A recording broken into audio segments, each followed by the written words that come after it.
That was, of course, David Guetta and Sia with Titanium, one of my favourites, which you've been glued to the darts. You'll recognise as world number 4 Stephen Bunting's walk-on song. And the Liverpool fan will have a chance to rub in the fact that the Reds have moved level entitled in Manchester United when he takes on Luke Littler in Birmingham on Friday. I'm delighted to say that Stephen is joining us now. Stephen, thanks for taking the time to join us this morning, mate. First of all, before we go into all things Liverpool, you'll be flying about that. How's your form for Friday, Birmingham against Luke? Yeah, for Thursday, I'm playing really well, to be fair.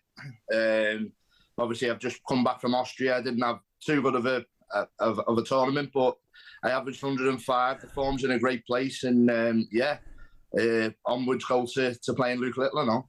When you've got to ask you, Stephen, sorry, I was just going to ask Andy, sorry to interrupt you, mate. Stephen, see when you're doing all this travelling now, I'm guessing the boys are doing a lot more travelling than ever before. Does that play havoc with your practicing? Yeah, definitely. We turn up at venues now, and the practice that we get is when we get to the arenas where we're going. I probably like to turn up maybe 3-4 hours before I'm due to go onto stage and get me practicing that way. Obviously, when we're at home, I've got a family as well that I need to spend some time with, otherwise she'll kill me. So, it's all about balancing in the darts. And like you said, there's a lot more travelling. Being in the Premier League, people don't see this, but although we're playing Thursday Premier League, we're travelling there on a Wednesday, and then we travel away from there on a Friday, possibly to another tournament. So the schedule's very hectic, but this is why we do what we do.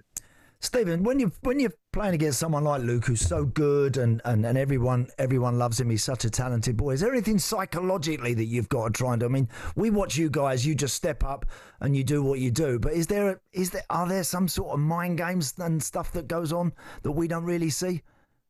I think he's probably the one with the mind games, to be fair, although I'm probably the one with the experience. I think he's doing things in the practice room that we're taught not to do, so he very rarely picks a dart up in the practice room. Very strange.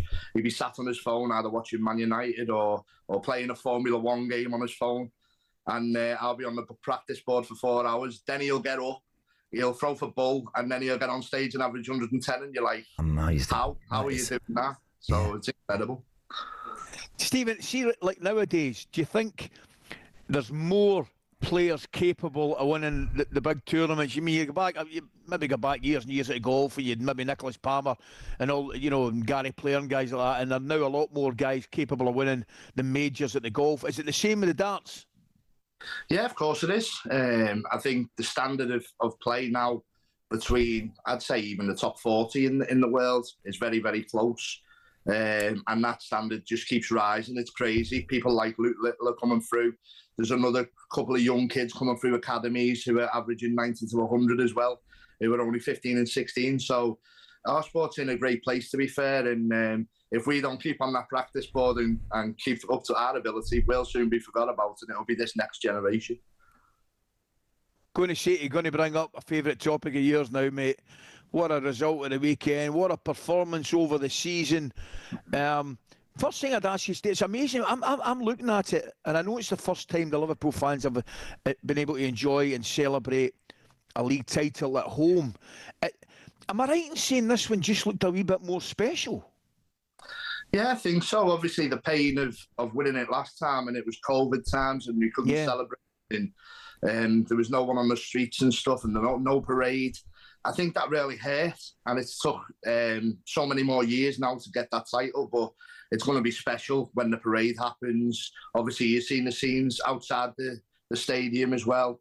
I had a ticket, and unfortunately, I was stuck in Austria, so I couldn't go, but Dad and my son went, and I think they were out till maybe 9, 10 o'clock at night, enjoying the atmosphere. They said it was just absolutely amazing, and their memories that'll live with them for years. Yeah, that will be absolutely amazing. 100%. They've been brilliant, Stephen. Stephen, can I just ask you, Arsenal or PSG tonight, mate? Who are you supporting? I'd like to see Arsenal win for being an English team, but I think obviously PSG were a brilliant side against us. They played fantastic. Yeah.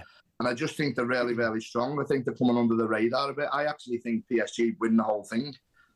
Yeah, you may well. I mean, they're more than capable of it.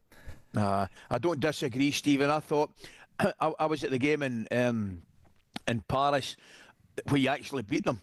But I've got to say, I thought Alisson gave, I was saying to Andy, Steve, I don't know whether you agree or not, I thought Alisson gave one of the best goalkeeper performances arguably I might have ever seen, but certainly of the season. But I just thought them at home, that's as good a performance. And they did the same to Villa at home, mate. So I don't disagree. I think I probably have them as slight favourites for the tournament. Yeah, no, like I said, they're a fantastic team, and obviously the way they played against us, even in Paris, they were the better side. We got lucky with the 1-0, and obviously they come back to us, and we were probably the better side in that game and lost that game on pens as it went. But I just think they've got a great squad. I think they've got a great set of players, and I think the manager's fantastic, and I just think they can go all the way. And it'd be nice for me to say that we've won the league and we lost to the winners of the Champions League. That's a good point. That's a bonus. That's a good point. That's a bonus as well. Stephen, on a serious matter, you're also here to tell us a little bit about smart meters. Yeah, so obviously I've joined the campaign with the smart energy GB. I think they're fantastic what they're doing, and obviously in darts we face some really tough times, some pressure, and I think I've developed effective ways to stay calm under pressure. And they've got me through, and obviously the darts fans are some of the best fans in the world. So I joined the campaign to help anyone struggling with the financial pressures of to see the tools. There's definitely tools there to be able to help them, and obviously using the smart meter at home to control your energy bills is a great place to start. Brilliant, Stephen. Listen, mate, thanks again for joining us. Congratulations on Liverpool, and best of luck in Birmingham against Luke. Yeah, good luck, Stephen. Cheers, thank you guys. On AM, on DAB, via the talkSPORT app and on your smart speaker. talkSPORT.